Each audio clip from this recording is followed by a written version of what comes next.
Mari kita berdoa.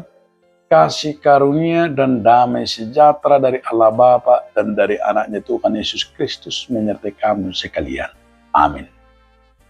Bapak, Ibu, saudara-saudaraku sekalian, di dalam nama Tuhan Yesus Kristus, firman Tuhan bagi kita hari ini tertulis dalam kitab Lukas 13 ayat 17. Dan waktu ia berkata demikian, semua lawannya merasa malu, dan semua orang banyak bersukacita karena segala perkara mulia yang telah dilakukannya.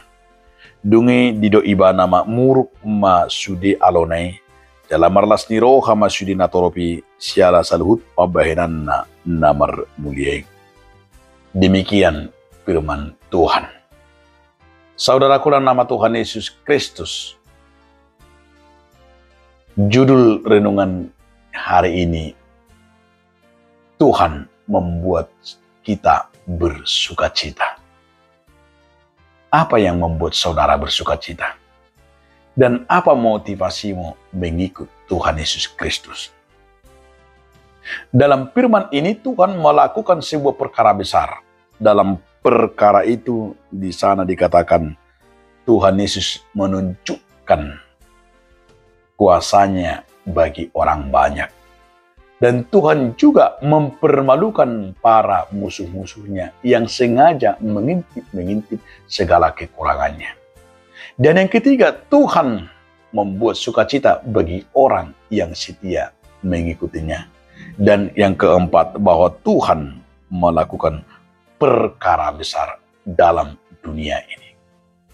Sangat menyenangkan firman ini jika kita diperhadapkan dalam iman dan diperhadapkan dalam kehidupan sehari-hari.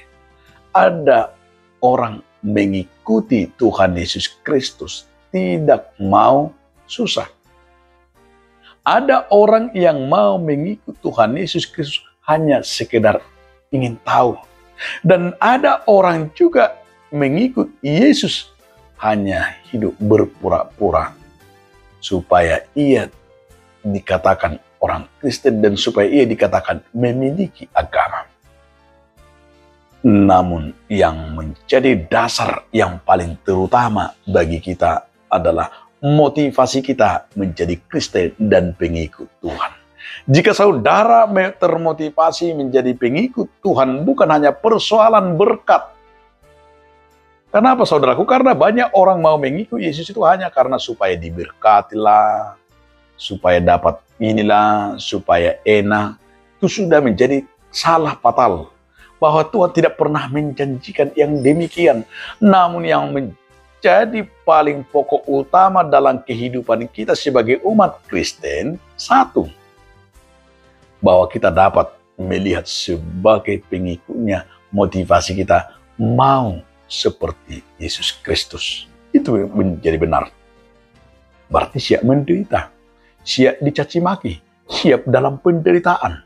Jadi tidak pernah diomong-omongkan atau dijanji-janjikan supaya enak-enak saja, tidak. Tapi ada yang luar biasa dari hidup orang percaya yang disebut di sini itu perkara mulia yang telah dilakukannya. Apa itu perkara yang mulia? Yang tidak pernah masuk akal manusia. Ini yang membuat orang bersukacita. Jadi perkara yang mulia itu yang dikatakan dalam firman inilah yang di luar dugaan manusia. Yang di luar dugaan manusia, perkara mulia itulah Tuhan menyembuhkan, Tuhan menghidupkan yang mati, dan Tuhan melakukan perkara dari yang tidak ada menjadi ada. Tiada mustahil bagi Tuhan. Perkara yang demikian yang disebut dengan perkara mulia. Perkara mulia yang kita lihat dalam firman ini adalah segala sesuatunya lah tergantung kepada Tuhan. Jadi iman yang demikian yang perlu kita lakukan dalam hidup kita sehari-hari. Jika saudara percaya dan yakin kepada Tuhan, ada di sana perkara mulia. Perkara mulia itu tidak perlu kita cemaskan apa yang terjadi. Tapi kita melihat segala rancangan dan tantangan dan apapun yang terjadi, kita ingat ada rancangan Tuhan di dalam diri kita, disebut ini perkara mulia.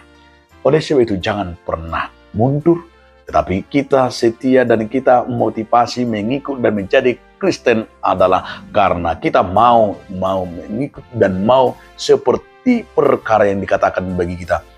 Jadi anak-anaknya siap memikul salibnya, siap menyangkal nyawa, dan siap apapun yang terjadi. Bahwa kita ini adalah anak-anak Tuhan. Tentu sebagai anak Tuhan jangan pernah mundur, namun katakan dalam hidup kita akan tetap setia selama-lamanya. Amin. Terima kasih Tuhan atas firman-Mu yang mengingatkan kami agar kami Tuhan tetap setia mengikutimu.